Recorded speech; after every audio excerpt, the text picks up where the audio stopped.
안녕하세요. 정충진 변호사입니다. 오늘도 신나는 음악과 함께 굿모닝 영상 칼럼 시작해 보겠습니다. 오늘의 주제는 구정 이전에 나올 초고강도 추가 대책 미리 알고 대비하자입니다. 지금까지 대책이 한 24번 정도 있었나요? 잠정적으로 평가를 해보면 결국은 실패했다라고 보여지는 그렇게밖에 판단할 수 없는 대책들인데요. 이번에 이제 국토교통부 장관이 바뀌면서 새로운 대책을 준비 중이다라고 하는데 부동산 대책에는 어떤 종류가 있을까요? 크게 나누면 대출 규제가 있겠죠. 그리고 또 세금 중과가 있을 것이고요. 그리고 공급을 확대하는 정책이 있을 수가 있겠죠. 대출 규제와 세금 중과는 수요를 억제하는 대표적인 규제 체계 일종이죠. 그래서 이 부동산 대책이 나올 수밖에 없는 그런 배경을 한번 짚어보면 신문 기사인데요. 문재인 대통령의 국정 운영에 대한 부정적인 평가가 59.9%였다. 거의 60%에 육박하고 있죠. 긍정 평가는 36.6%에 불과했다. 그 이유는 집값 불안 등 부동산 문제가 현 정권 지지율 하락에 큰 기폭제 역할을 하고 있는 것으로 보인다.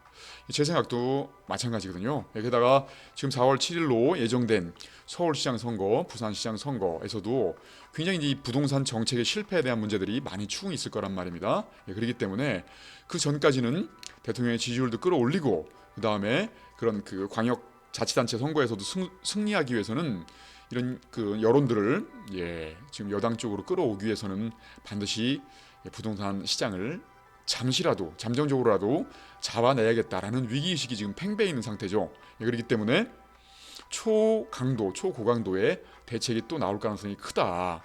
빠르면 이번 주 내 아니면 늦어도 이번 주까지는 그렇다 치겠습니다만 하여튼 최근에 조만간에 그리고 늦어도 구정 전에는 나오지 않겠는가라고 예측이 되고 있습니다.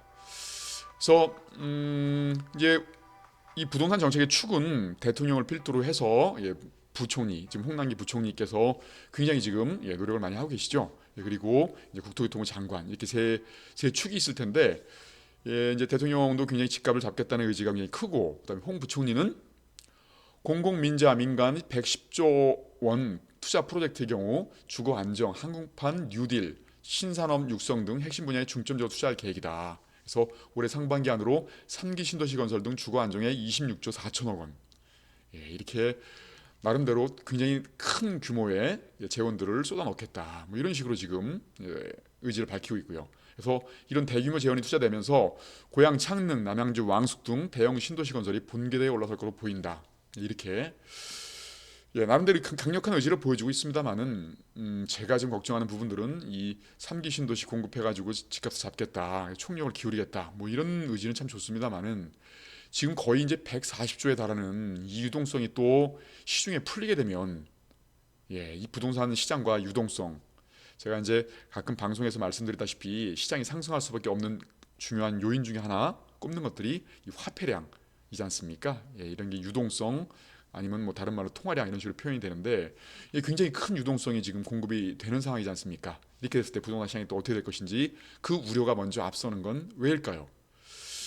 그래서 이제 그 홍남기 부총리의 의지는 그렇고요. 그러면 이제 가장 또 중요한 핵심 요소인 국토교통부 장관의 대책은 과연 무엇일까? 이번에 이제 김현미 장관이 이임을 하시고 퇴임을 하시고 변창흠 국토부 장관 새로운 국토부 장관이 들어오셨지 않습니까? 그래서 이 과연 변창흠식 대책은 과연 무엇일까? 이런 부분들에 대해서 한 번쯤은 우리가 대비를 좀 해야 되지 않을까 싶은데요.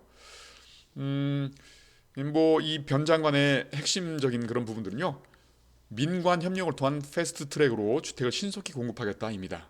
기본적으로는 최근까지는 이제 공공개발 위주로 진행이 됐지 않습니까? 공공개발, 재건축, 공공 중심의 재개발 혹은 공공 중심의 도심 재생 이런 것들이 이제 키워드였는데 이제는 그 공공개발 중심으로 해서는 한계가 있다는 것들을 깨닫고 민간의 협력을 구하겠다. 그래서 신속하게 주택을 공급하겠다. 이런 취지거든요.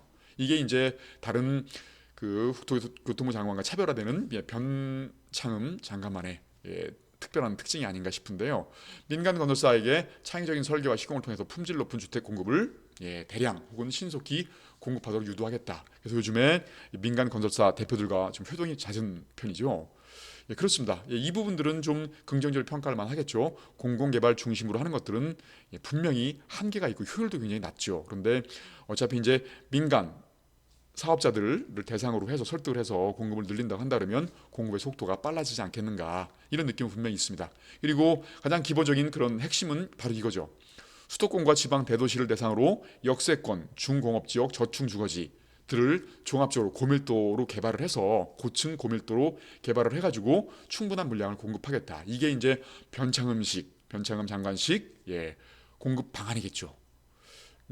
그래서 그리고 또 이제 도심 기존에 있는 도심을 수리하거나 보수하는 이 박원순 시장식 그런 재생이 아니라 분양 주택을 중심으로 하겠다. 예, 분양을 통해서 공급을 하겠다는 거겠죠. 그러니까 새로운 주택, 새로운 아파트를 공급하겠다. 이게 또 핵심이겠고요. 그래서 결론적으로는 민관 협력을 통해 가지고 국민들이 원하는 도심 내 분양 주택을 공급하는 데 중점을 두겠다.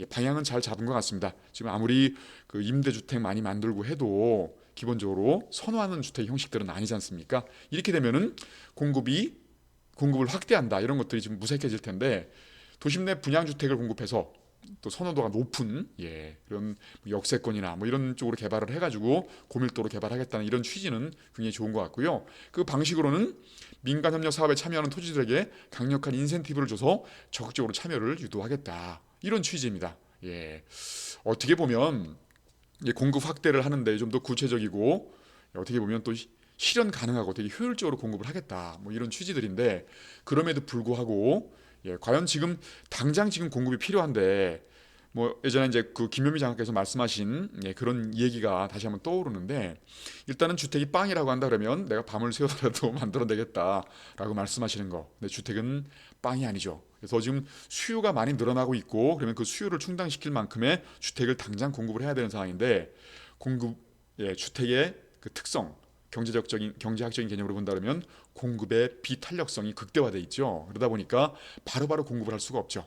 분양을 해서 입주할 때까지 한 3년 정도의 시간이 걸리기 때문에 그 시차 때문에라도 굉장히 많은 부작용들이 발생할 것이다. 시장의 왜곡도 발생할 것이고요. 그런 부분들 때문에 지금 당장 수요가 덜 끓고 있다고 해서 3년 후에나 물량이 공급될 것들 이런 것들이 과연 그런 대책들이 과연 효과가 있겠는가 이런 부분 한번 생각해 볼 수 있겠고요. 그리고 공급 대책이 아니라 지금에 들끓고 있는 수요들을 앞으로 좋은 주택들을 공급해 줄 테니까 지금 사지 말고 잠깐 대기해라 라는 식으로 현재 수요를 미래의 수요로 이용하는 효과 결론적으로는 공급 대책이 아니라 수요 억제 대책의 효과가 있다라고 본다고 하더라도 예, 과연 수요 억제가 가능할 것인가 계속 말씀드립니다만은 올해는 실수요자들이 시장을 이끌어갈 텐데 그 중에 하나의 유형이 뭔가요?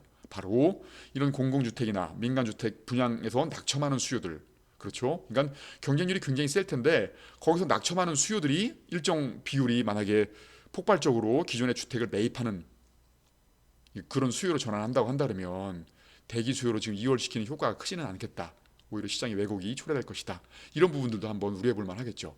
예, 그리고 지금까지는 공급 확대 중심으로 살펴봤습니다만은 세금 중과의 가능성은 없겠는가? 예, 지금 당장은 세금이 너무 중과돼 있죠. 예, 양도세, 뭐 보유세 이런 부분들, 취득세까지도 굉장히 좀 중과된 상태이기 때문에 이번 그 대책의 세금 중과의 가능성이 포함될 가능성이 좀 희박하고요. 다만 이제 나중에 또 몇 번의 대책 후에는 또 세금 중과 가능성이 있는 부분들 예, 이런 부분들이 이제 법인이겠죠.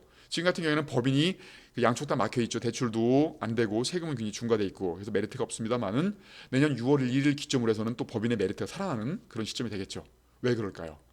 바로 단기 투자에 대해서 단기 양도세가 세율이 굉장히 높아졌죠. 1년 이내에 팔면 그 77%, 2년 이내에 팔면 66%인데 법인 같은 경우에는 그런 규제가 없죠. 그렇게 되면 내년 6월 1일 이후에는 또 법인 투자가 또 시장 상황에 따라서 활성화될 가능성, 인기가 있을 가능성이 있기 때문에 그때 되면은 또 세금 중과의 가능성이 있지만 이번 대책에는 세금 중과의 가능성이 포함될 가능성이 좀 희박하다 이렇게 보시면 되겠고요. 그리고 대출 규제 또 하나의 이제 규제 축인 대출 규제 가능성이 있겠는데 이번에 지금 뭐 신용대출부터 전세자금 대출 뭐 대출 다 막아놨죠. 예, 이러니까 지금 가장 강력하게 대출 규제가 실행되고 있다고 볼 수도 있겠습니다만은 마지막 남은 대책이 하나가 있죠. 예, 그 부분들 다주택자들한테 대출의 만기를 연장해주지 않는 부분들 이렇게 되면은 예, 시장에 매물이 강제로 출회되는 이런 효과를 발휘할 수 있으면서도 강력한 수요 억제책이 될 수 있다. 이런 식으로 말씀을 드렸죠. 그렇지만 이 대책은 지금 당장 쓰일 대책은 아니다. 나중에 이제 정말로 상황이 열악해지게 되면 국민들의 비판, 이런 지적들을 감수하고도 실행할 수 있는 대책이다. 이 정도 선에서 알아두시면 되겠습니다. 예, 오늘의 방송은 여기서 마치도록 하겠습니다. 결론을 내려야 되겠군요. 예, 이번 대책의 핵심은 결론적으로는 획기적인 공급 대책이다. 변창음식 공급 대책인데 나름대로는 효율적이고 나름대로는 신속하게 공급될 수 있는 가능성을 얼핏 보여주고는 있습니다만은 단기 물량 공급에는 공급이 불가능한 상태이기 때문에 그리고 수요 대기 효과, 수요 억제 효과가 낮기 때문에 실질적으로 실효성 있는 대책으로 보기는 어렵겠다. 그러니까 앞으로 대책이 나온다 하더라도 뭐 우리가 포지션을 바꾸거나 이럴 필요는 없겠다. 이렇습니다.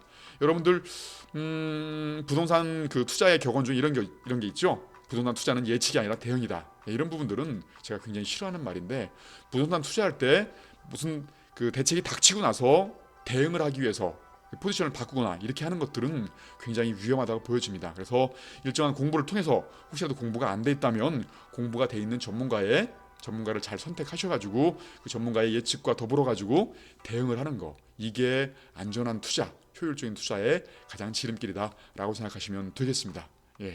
오늘의 방송 여기서 마치겠습니다. 좋아요, 구독, 공유까지 해주시면 진심으로 감사하겠습니다. 제가 이 방송이 또 이제 조회수가 많이 나오면 무척 많이 행복할 것 같으니까 많은 분들에게 공유해 주시면 감사하겠습니다. 저는 내일 아침 8시에 다시 찾아뵙겠습니다. 정충진 변호사였습니다. 감사합니다.